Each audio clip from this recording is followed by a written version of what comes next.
ne peux pas fermer les yeux. Comment sais-tu que le roi est là? Il n'est pas présent en personne d'après nos espions, mais la plaine est parsemée d'étendards, avec ses armoiries flamboyantes. En ce moment, il est peut-être en cours de tractation avec notre comte. Oh, c'est notre seul espoir. Cela ne se peut. Des messagers m'ont informé que Raymond VII a rejoint Rome pour s'y entretenir d'affaires avec le pape. Je n'en sais pas plus. En tout cas, le roi de France est un lâche. Pourquoi est-ce Armande? C'est qu'il ne veut pas subir la mort pitoyable de Louis VIII après le siège de Carcassonne. Le roi félon emporté par la dysenterie. Quelle femme pitoyable! C'était la malédiction des Trinquabelles. Il faut croire au signe du destin. Les grands de ce monde y accordent une attention démesurée. Alors pourquoi pas nous? Et si cette armée n'était destinée qu'à nous impressionner, C'est qu'à fait. faire flancher la fougue de nos combattants? C'est fait. Ils sont atterrés. La confrontation est démesurée. Souviens-toi que cette place n'est défendue que par une soixantaine d'hommes d'armes ou de sergents, épaulés par quelques chevaliers faiblis. Des braves parmi les braves, ces chevaliers physiques. On dit même que certains ont combattu les infidèles en Terre Sainte. Maître, pourquoi les dénomme-t-on Fédis? C'est qu'ils ont été dépossédés de leurs terres et de leurs droits seigneuriaux pendant la croisade menée par ce bâtard de Simon de Montfort. Et n'oublie pas le suppôt de Satan, le légat du pape Arnaud Amaury. Ah, il jubilait. Il jubilait le serviteur de Dieu en hurlant à Béziers. Tuez-les tous. Tuez-les tous, Dieu reconnaîtra les siens. Le chien, l'ordure. Un bain de sang sans aucun jugement.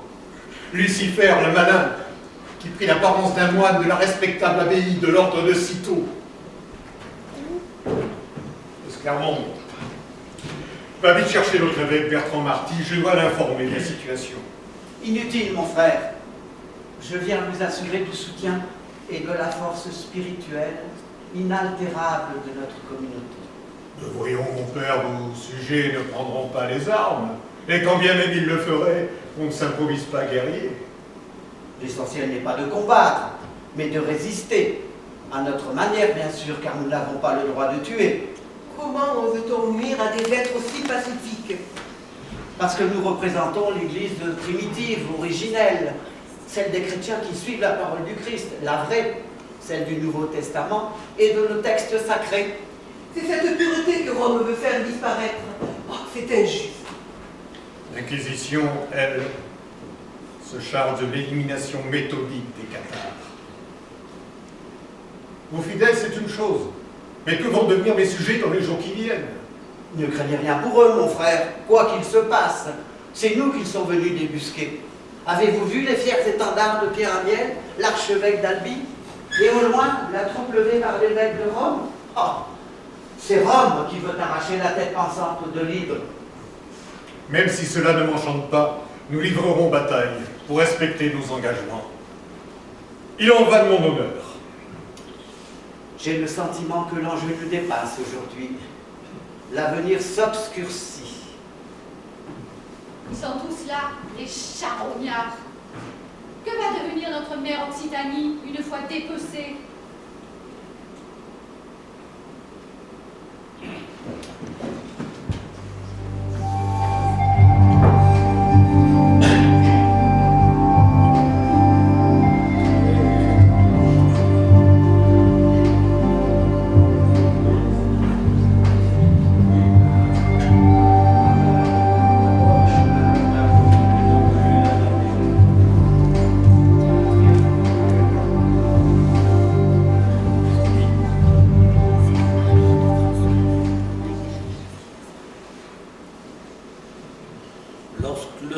Multicolore s'était enfin immobilisé au pied de la montagne, prête à nous étouffer jusqu'au dernier.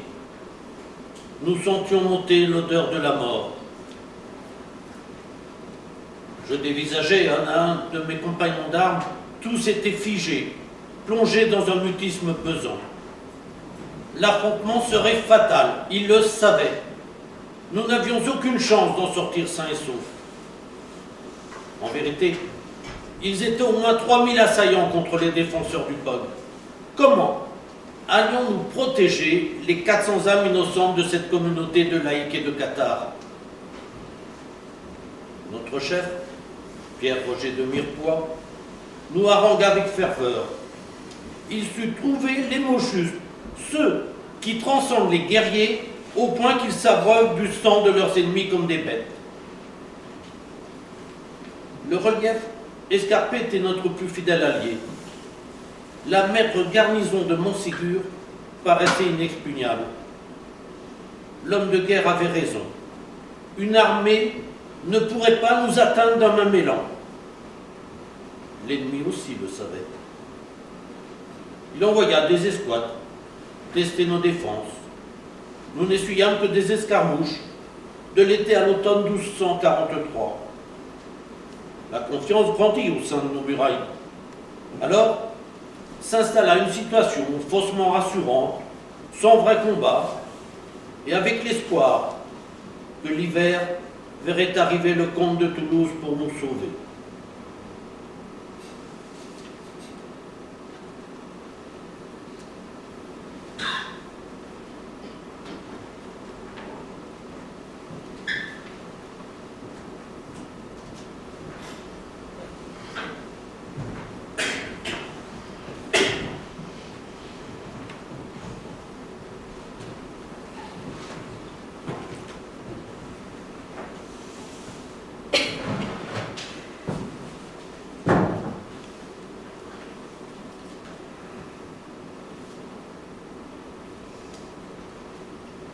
Alors, ma bien-aimée, tu es rassurée?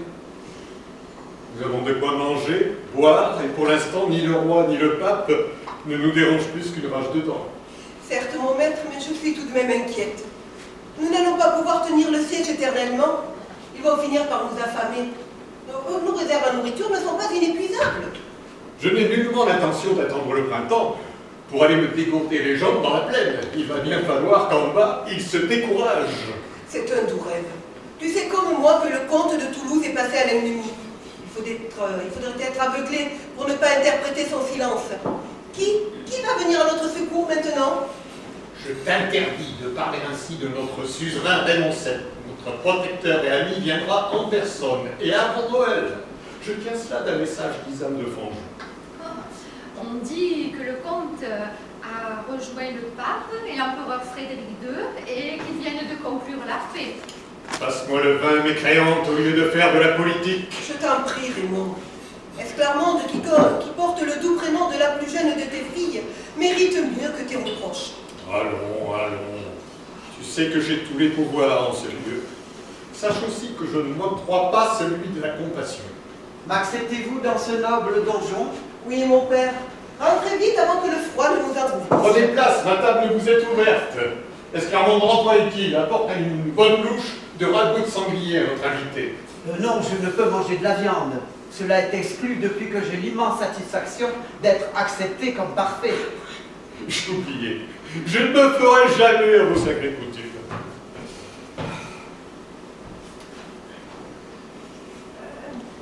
Puis-je lui proposer de l'épeautre et du poisson séché? Oui, car le poisson est un animal. Il ne pourra s'en régaler. Comme vous pouvez le constater, j'apprends vite. Ah, elle n'a pas tort. Comme les poissons naissent dans les algues, ma religion m'autorise à en consommer. Très bien. Esclarmonde, prépare donc de la dorade et de l'arrêt, et avec le bon pain de notre brave boulangère Guillerminette. Je ne voudrais pas vous priver de cette nourriture si rare. Notre communauté a l'habitude de jeûner, vous savez. Pensez donc. J'ai si l'eau appelée déborde. Pour Saïs, notre meunier s'active sans relâche au moulin à bras. Il peste toute la journée. À croire que le danger ouvre l'appétit. C'est qu'il en faut de la farine pour nourrir les travailleuses de l'atelier de couture de ma mère. Je reconnais que Marquesia leur demande beaucoup, mais elle a fait fructifier le commerce des chausses et des vêtements. C'est essentiel pour notre économie. Oh, cette centaine de femmes sont pour la plupart de bonnes croyantes. Cela suffit à mon cœur pour se sustenter. Point n'est besoin de nourriture terrestre. Et elle travaille merveilleusement bien. Mon tendre Ponce m'a offert l'autre jour une tunique de 7 sous. Je me suis sentie belle pour une fois. Esclarmonde, Raymond, sois magnanime. Explique-nous comment le valeureux Pierre Roger de Mirepoix compte-t-il s'y prendre pour nous défendre? Il est sûr de lui. rassurant, et il est respecté de tous. Nous sommes entourés d'à pic. Une armée ne peut nous atteindre en un seul assaut. Tiens, regarde la barbacane. Et au loin, en contrebas, les soldats qui occupent le fortin sur le roc de la tour. Impossible de nous déloger. C'est bien tout cela. De plus, le brave Jean de Caron, même en relais de force, laisse passer nos messagers. Ah, j'ai des nouvelles de Crémone. Pourquoi Crémone? Où est-ce? C'est notre communauté exilée en Italie du Nord. Elle s'est réfugiée autour d'un évêque. C'est notre sanctuaire. Personne ne songe à aller les persécuter. Oh, ils sont notre force, notre héritage spirituel, notre avenir, notre semence. Ils ne veulent tout de même pas nous porter secours en brandissant leur seule foi. Bien sûr que non. Beaucoup ont souffert lors des interrogatoires poussés des inquisiteurs. Ils ont échappé au bûcher. Mais que vous veulent-ils, mon évêque? Enfin, Starmonde, cela ne vous regarde pas. Laissez, madame, elle a le droit d'avoir ce message d'espoir. On m'assure qu'à Crémone règne la paix et la tranquillité. Nos frères nous envoient leur soutien dans cette épreuve. Oh, merci, merci. Il existe enfin un endroit où le Dieu bon épargne ses bons croyants.